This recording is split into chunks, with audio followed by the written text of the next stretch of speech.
large chopped tomatoes, 1 cup of chopped parsley, 2 cloves of garlic, chopped of course, 1/4 cup of extra virgin olive oil, 1 teaspoon of salt, half teaspoon of red pepper. Of course, you can use more or less depending on how spicy you want it, and half teaspoon of black pepper. Lastly but not least, I'll use 2 tablespoons of pomegranate syrup. This is a great addition to this filling. It's going to add a lot of flavor, and it's going to balance the sweetness and the sourness in the sauce. We'll toss everything together until nicely blended. This is a really healthy recipe, and it's great for people who are vegetarian or even vegan, because there's no animal products in this filling. Everything is nicely mixed, and now, of course, I'm using preserved grape leaves that I picked last summer from my garden and preserved them with some salt and lemon juice and some water. They last up to 1 year. You can find them in many grocery stores in the international aisles, packed in jars. All what you need to do is wash them with some cold water just to get rid of any excess salt on them. I'll try to light few of them. Place about 1 tablespoon of filling on each one of them toward the stem in the middle.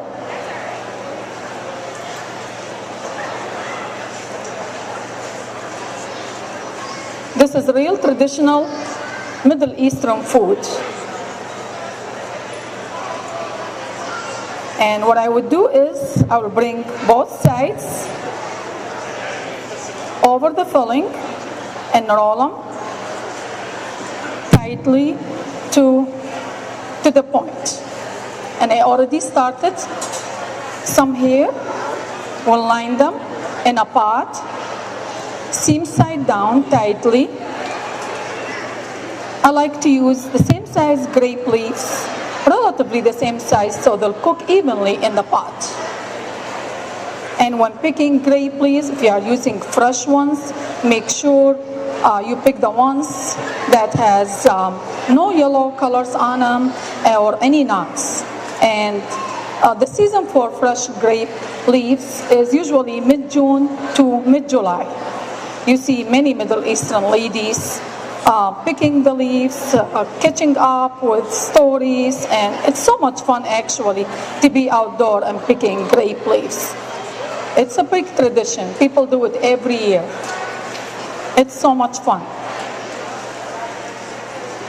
And we'll keep rolling the grape leaves. We'll do one more.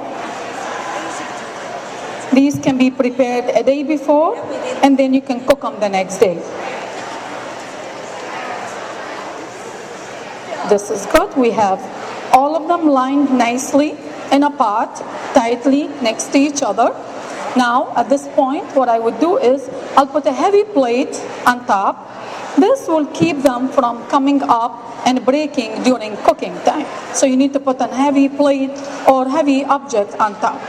Then, to cook this, we need to prepare a sauce, 1.5 cups of water, 1/2 cup of fresh lemon juice, and 1/4 cup of extra virgin olive oil.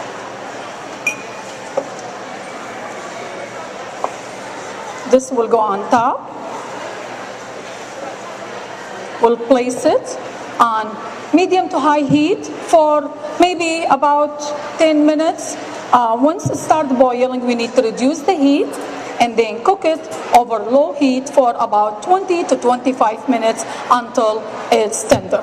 And then set it on the side for about 15 to 20 minutes. Let it just sit for a little bit to rest, and then you can serve it, and this is our finished product.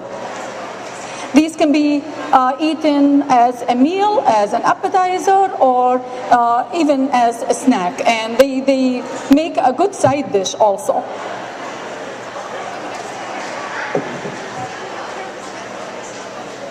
Now we will get ready to prepare the baklava that we are making right now.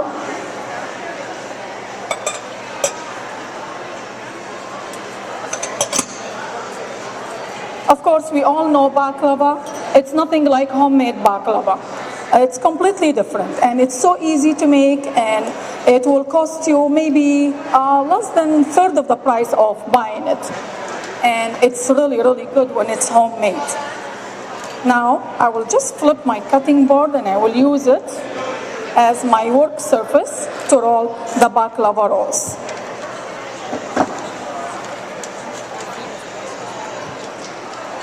So for this, I need to prepare the filling, first of all. I have 4 cups of chopped walnuts in here. To this, I will add 1 cup of sugar, 1 tablespoon of ground cardamom, and an amazing spice to this filling.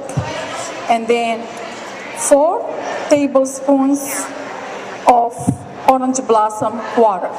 If you don't like orange blossom water, you can use rose water also, depending on what you like to use. If you don't want to use any of that, it's fine too. You might substitute the cardamom with cinnamon also. Some people might use cinnamon for spice for this filling. But cardamom is usually well known for this baklava. So we'll mix everything together until nicely blended. And this will be our filling. To this, I need to get the fillo sheets that usually it comes in a package of 1 pound. There is 20 to 22 sheets in it. And it's really thin. It's like paper thin. You have to be very careful working with it. It tears out so easily. And it dries out so easily too. So what we need to do is always working with it, you need to cover it with a kitchen towel. So before I do anything, I will take 1 sheet and cover the remaining. I have some melted butter in here. I will brush the entire surface of the whole sheet with some melted butter. You really have to brush the whole thing with the melted butter. That's the reason why you will have that flakiness and that crispiness and the golden color. You cannot skip this step. I know it might look like a lot of butter, but that's the only way you will have that crispiness and the golden color. And that, of course, that nutty and buttery flavor in the baklava. So we will use 2 sheets first, brush both of them with butter, and then to this, I will take about maybe 2 to 3 tablespoons, maybe half cup of filling. Of course, depending on how much filling you want in it. You could go less or more. I will spread it on the first 2/3 of the long side of the fillo sheet, only the 2/3, evenly. And then what I would do is, I have a stick here. You could use maybe a wooden spoon stick or just a stick like this. You might probably find it around your home. I will roll the part of the fillo sheet that's free of filling around the stick, and we'll keep rolling to get to the end, just like that. Of course, we need to brush the surface with some more melted butter. And then what I would do is I will press both ends to the center to get this wrinkly look, just like that. And then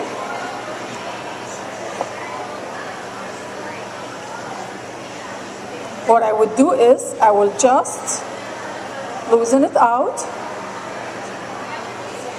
take it out from the stick, and arrange it in this baking dish. It will look like a coil, just like that.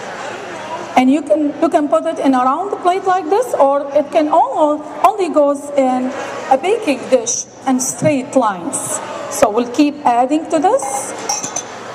We will roll out one more to fill our entire baking dish. So we'll brush it out with some butter. Baklava is by far the most traditional dessert in the Middle East.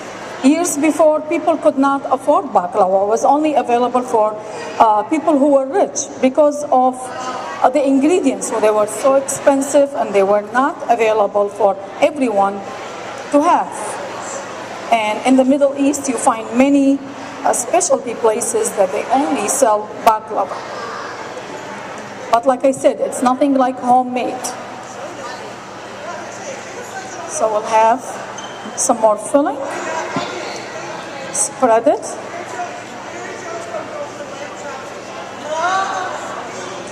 Usually the baklava sheets come frozen most of the time. So what you need to do is leave it in the refrigerator for 24 hours before using it, so they won't stick to each other. And if you have any extra sheets left, you can wrap them with plastic wrap and reuse them again. It's fine. And there are so many other ingredients you can use for filling. You could use almonds, you can use pistachios, you could use any other dried fruit or many other things. So we'll lose this. Don't worry, you might see some rip in there. It will be just fine once it's cooked. So we will have all this in here. And this is done. This will go in the oven to bake 325 degrees for about 30 to 35 minutes. In the meantime, while we are baking the baklava in the oven, we need to prepare the syrup that goes on top. The syrup is made, I already made some. Syrup is made from 2 cups of sugar, 1 cup of water.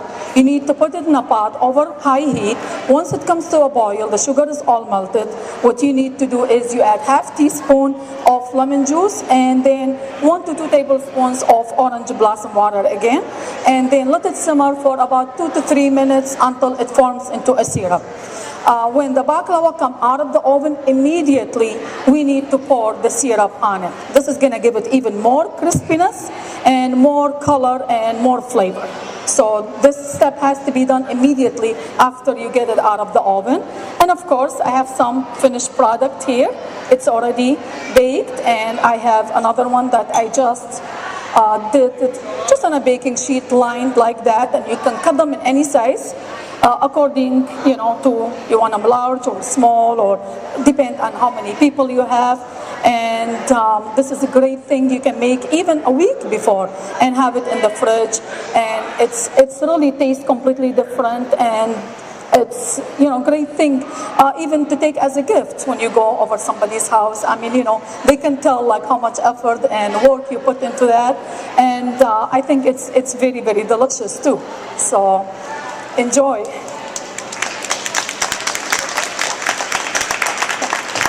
And you can find these recipes, the grape leaves, in my Treasured Middle Eastern Cookbook. It's a book that has over 400 recipes. It has 10 chapters. It covers from appetizers all the way to dessert. And then you find this recipe also in my new baking book. It's called A Baking Journey. And there are 520 recipes, and they're very unique recipes.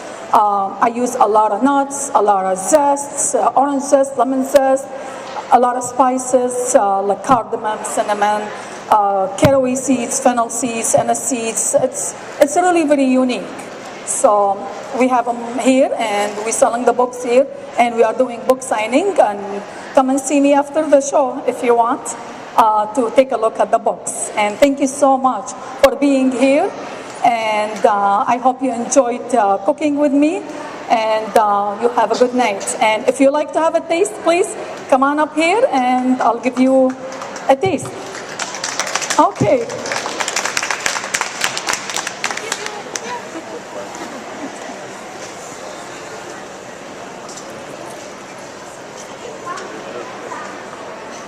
I'm sorry. Wonderful. Bacon. Sure, yes. Good. It is good. You're welcome.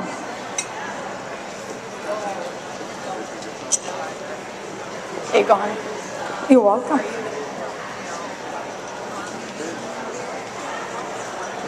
You're welcome.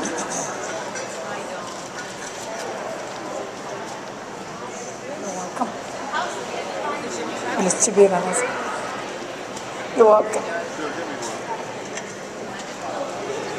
Have some grape leaves, guys. It's really easy. It's really easy. There's really nothing to it. I'm glad you like it. You're welcome. Treasured Middle Eastern Cookbook, and then my second one is a baking journey. Yeah, and we are doing book signing.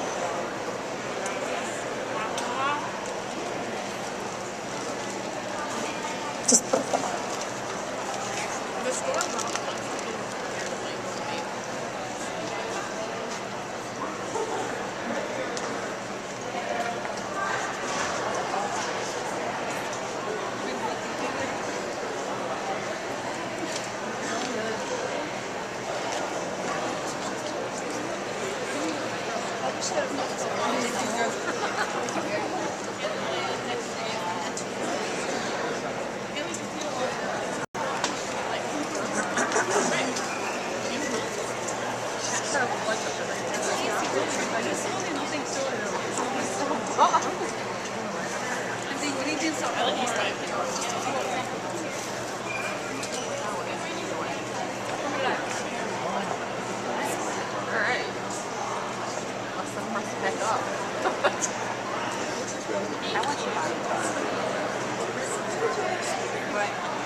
She's been going